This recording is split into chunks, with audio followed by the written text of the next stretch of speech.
ஹல்லேலூயா. சத்தமா சொல்லுங்களேன், ஹல்லேலூயா, ஹல்லேலூயா. ஆண்டவருடைய மகிமை நம்மை நிரப்பி இருக்கிறது.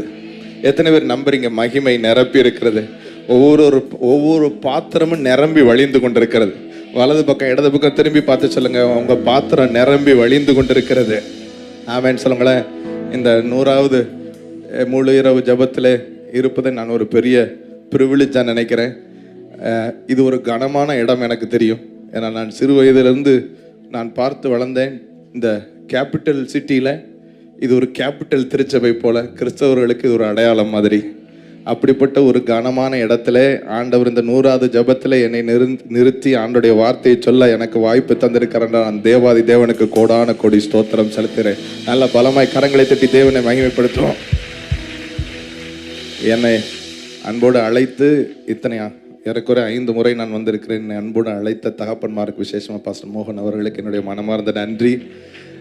பாஸ்டர் கல்யாண் அவர்களுக்கு என்னுடைய மனமார்ந்த நன்றி. Thank you for having me here. And GPS அங்கிளுக்கு என்ன மனமார்ந்த நன்றி. மூத்த ஊழியர்கள், தலைவர்கள் எல்லாருக்கும் மனமார்ந்த நன்றி.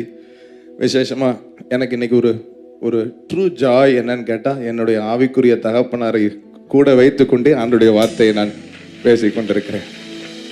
பல ஆண்டுகளுக்கு முன்பாக நான் முதலாவது பிரசங்கத்தை தோட்டத்தில் தான் பண்ணினேன். அப்போ நான் பண்ணும்போது அவங்க ஒரு ஹெட் ஓன் மைக் மாட்டியிருந்தாங்க. எனக்கு இன்னும் ஞாபகம் இருக்கிறது. தலையில் எப்படி ஹெட் ஓன் மைக் மாட்டி நான் வசனம் சொல்லும் போது அந்த வசனத்தை டப்புன்னு வாசித்துட்டாங்க பைபிளில். அதுக்கப்புறம் நான் திரும்ப அந்த வசனத்தை விளக்கி கொண்டு சில உதாரணங்களை சொல்லிக்கிட்டு இருந்தேன். பின்னாடி இருந்து என்ன சொல்ல வர சொல்லு அப்படின்ட்டாங்க. எனக்கு அந்த அனுபவம் இன்னும் மறக்கவே இல்லை. என்னுடைய ஷார்ட்டாக ஒரு 2 நிமிடத்தில் என்னுடைய சாட்சியை சொல்ல வேண்டும் என்றால், நான் சிறு வயதிலிருந்து ரொம்ப சேட்டை பண்ணுற ஒரு பையன். Very very mischievous. நான் ரொம்ப சேட்டை பண்ணுவேன். எங்கள் ஸ்கூல் படிக்கிற நாட்களில் நான் சேட்டைன்னு தான் கேட்டு வளர்ந்துருக்கிறேன். முதல் முறையாக கர்த்தருடைய கரம் உன் மேலே இருக்கு, நீ வந்தது எனக்கு ஆசீர்வாதம்னு எனக்கு சொல்லி என்னை ஆசீர்வதிச்சது இந்த அருமையான தகப்பனார் தான். முதல் முறையாக. வழக்கமாக எல்லாரையும் கர்த்தர் உன்னை ஆசீர்வதிப்பாருன்னு சொல்லி பிளஸ் பண்ணுவாங்க. ஆனால் எனக்கு வித்தியாசமாக இருந்தது. அவர்கள் சொன்னது, நீ வந்தது எனக்கு ஆசீர்வாதம்னு சொன்ன உடனே, அப்போ நம்ம ஒரு ஆசீர்வாதமா, நம்ம சேட்டையாச்சே அப்படி என்று முதல் முறை என்னை யோசிக்க வைத்தது. பிற்பாடு என்னை பாட வைத்து, என்னை ஆராதிக்க வைத்து. நான் 10 ஆண்டுகள் மருத்துவம் படித்தவன். ஆனால் யாரும் என்னை ஊழியத்துக்கு வரும்படி வற்புறுத்தவே இல்லை. ஒரு வாழ்க்கை என்னை தாக்கம் உண்டாக்கி ஊழியத்துக்கு அழைத்ததென்றால் அருமையான ஃபாதர் பெர்க்மன்ஸ் அவர்கள் தான். Very big privilege to have him இதே மேடையில். ஏனென்றால் நான் படித்த ஒரே ஒரு பைபிள் கல்லூரி அவர்கள் வாழ்க்கை தான். நான் மிகைப்படுத்தி சொல்லவில்லை. நான் அடிக்கடி பேசுவேன், அடிக்கடி பார்த்துருக்கிறேன். அவங்களுக்கு தெரிஞ்சது வசனம் வசனம் வசனம் வசனம். அவர்கள் வெறும் பாடலை பாடுகிறவர்கள் அல்ல. இஸ்ரவேல் ஜனங்கள் they carried their own climate. அவர்கள் இரவிலே அக்கினி ஸ்தம்பத்தையும் பகலிலே மேக ஸ்தம்பத்தையும் சுமந்து கொண்டு நடந்தார்கள். போகிற இடமெல்லாம் அவர்கள் போக வேண்டிய பாதையை காட்ட, அவர்கள் பாளையம் இறங்கத்தக்க இடத்தை காட்ட அவர்களுக்கு பகலிலே மேக ஸ்தம்பமும் இரவிலே அக்கினி ஸ்தம்பமும். they had their own climate.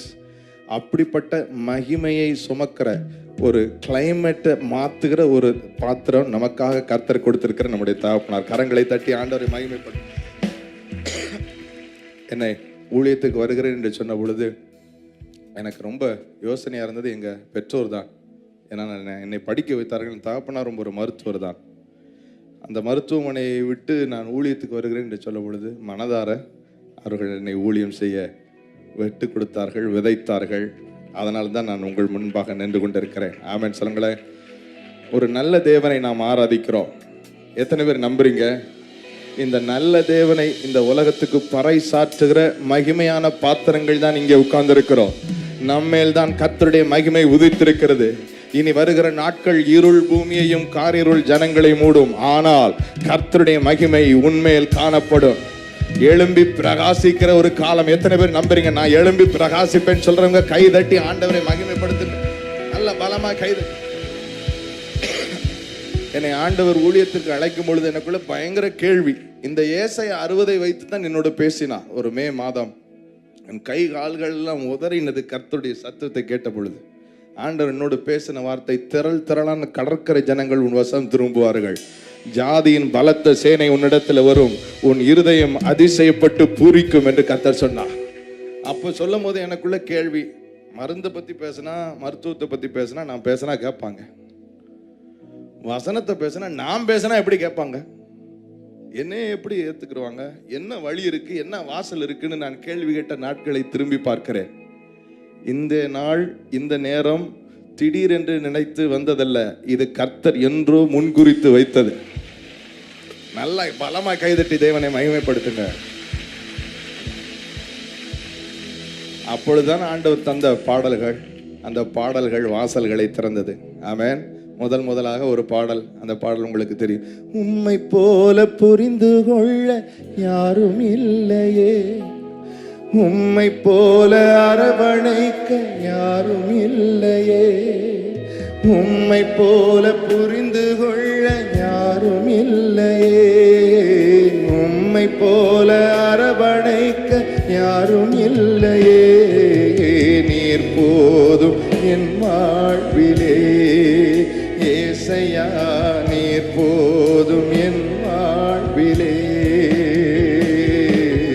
நீர் போதும் என் வாழ்விலே, ஏசையா.